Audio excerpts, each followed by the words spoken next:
capacete. Essa é a prevenção pra não me acidentar. Queria dar um Júlia aqui no meu lugar. Eu ia pedir e acabar. Só vendo um botãozinho aqui no meu lugar. Eu ia pedir e acabar.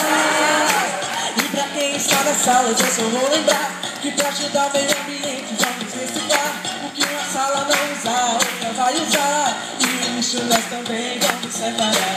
Queria dar uma ajuda aqui no meu lugar. Eu ia pedir e acabar. Só vendo uma bandeira aqui no meu lugar. Eu ia pedir e acabar. E pra ajudar o 8F eu vou te contar. É treinamento, união, utilização, limpeza, autodisciplina, organização.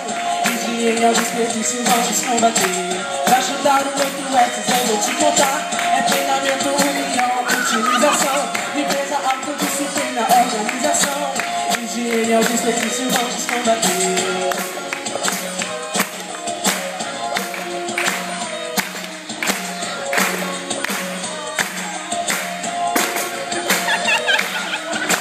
Todo dia acordo cedo, vou pro meu emprego. Chegando lá me protejo pra não me machucar. Uso luva, uso bota, uso capacete.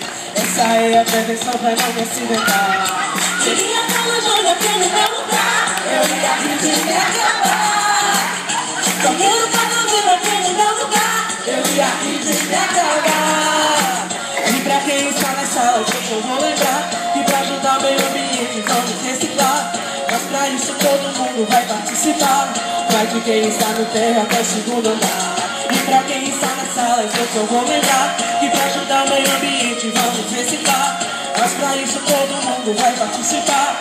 Vai de quem está no terra até o segundo andar.